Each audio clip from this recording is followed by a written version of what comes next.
उधर बाबा के पूर्व सेवादार, उसके बिदके हुए भक्त और बाबा के पाखंड से पीड़ित लोग जो कहानियां सुना रहे हैं, उससे तो ये बाबा बहुत बंडलबाज साबित होता दिखाई दे रहा है। फिलहाल बाबा के साथ जिन्होंने लंबा वक्त गुजारा, जिन्होंने उसे पुलिस की नौकरी से लेकर बाबा बनने तक जाना है, अगर वो कुछ बातें कहते हैं तो उस बात को नजरअंदाज नहीं किया जा सकता। तो चलिए मिलते हैं, आपको मिलाते हैं बाबा के उस राजदार से और सुनाते हैं कि वो बातें जो बाबा की पोल खोलने के लिए बेहद ज्यादा जरूरी हैं। ये नाजर बाबा सूरजपाल जाटव से लंबे वक्त तक इनकी जमती थी, मगर अब नाजर सिंह बाबा के जिक्र पर फट पड़ते हैं। सूरजपाल जाटव के कारनामों से अच्छी तरह वाकिफ नाजर सिंह उसका नाम सुनकर ऐसे भड़के कि भद्दी भद्दी गालियां भी देने लगे। तो उस टाइम कुछ नहीं था बाबा जी। अच्छा, बिल्कुल तो वैसे ही न्यूट्रल हमारी तरह।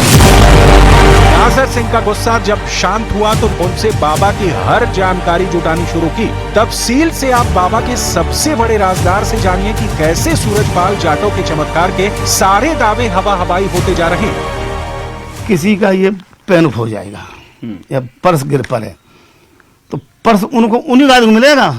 भाई तुम्हारा पर्स हूँ मिल सकता है, नहीं मिलेगा। तो ये पर्स गिर गया किसी का, अपना अपना भाई लोग, तो जिसका पर्स था पर्स ले आता था, वहाँ क्या था सब बाबा का पर्स मिल गया, बाबा उनको दे दिया, उनको कहा दे दिया पर्स, हमें तो मिल जाए। हम सर उठाना, हम तीन दिन घरे उन्हें सब तुरवाए हम, बस पर्स मिल जाए तो। अच्छा, मतलब पर्स भी गिरता था तो उन्हीं का पर्स होता था, उन्हीं के लोग, उन्हीं का पर्स था, उन्हीं मिल जाता था। बाबा मनगढ़ंत चमत्कारी कहानियां गढ़ता था। उसके सेवादार और पिंक पलटन इन्हीं किस्सों को सुनाकर भोले भाले भक्तों को फंसाते थे, जबकि ये बाबा खुद अपने माँ पिता का कोई सम्मान नहीं करता था। सूरजपाल जाटव ने कभी अपने माँ पिता के पैर नहीं छुए। सूरजपाल जाटव अपने पिता के निधन के बाद घर तक नहीं गया था। मैंने यहाँ देखा तो मतलब क्या देखा कि बाबा जो है सबसे पहले अपनी माँ के पैर छुपाए। माँ ने पैर छूने की कि नहीं, क्यों छुए? माँ ने, माँ का हक है, माँ तो माँ होती है। नाजर सिंह बताते हैं कि स्कूल के दिनों से ही सूरजपाल जाटव खुद को भोले शंकर बताने लगा था। हाई स्कूल में पढ़ाई के दौरान सूरजपाल सभी बच्चों से उसकी पूजा करने के लिए मजबूर करता था। हाँ, पढ़े साथ पढ़े हैं। कौन सी क्लास में पढ़ते थे? तो पढ़े कक्षा 6 में। अच्छा, कहाँ पर पढ़ा? गन्नौर वाला, गन्नौर वाले, गन्नौर इंटर कॉलेज है। अच्छा, और डिग्री कॉलेज भी वहाँ पर। तो स्कूल टाइम में बाबा का क्या? तब स्कूल टाइम में कुछ नहीं था बाबा जी। अच्छा, बिल्कुल तो वैसे ही न्यूट्रल हमारी तरह। अच्छा, जैसे किसान होता तैसे थे।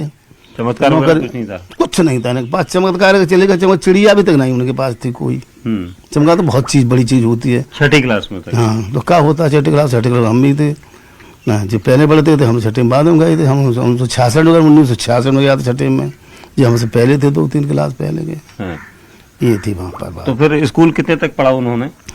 उन्होंने इंटर किया है, अंदाज है जी। इंटर करके भर्ती होते ही तब तो हाई स्कूल पहुंच जाते भर्ती। पढ़ाई के बाद सूरजपाल ने यूपी पुलिस ज्वाइन कर ली। जब उसकी पोस्टिंग आगरा में हुई तो नाजर सिंह भी वहीं तैनात थे। दोनों का रोज का मिलना जुलना था। 10 साल तक नाजर सिंह और सूरजपाल का वास्ता रहा। आगरा के शाहगंज थाने में रहने के दिनों को याद करके नाजर सिंह सूरजपाल की सनसनीखेज हकीकत सुनाते हैं। वहीं से उन्होंने रिजल्ट दे दी कि मैं तो साकार बिस्तरी हो गया हूँ।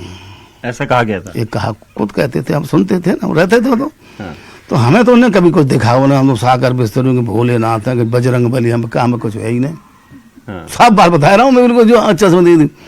फिर जहाँ आता था मैं तो यहाँ भी पूछताछ करता था लोगों से, क्या हो रहा है, देखो जो बताए ना, ये सभी औरतें बताए लोहड़ियाँ नाचती थी यहाँ पे।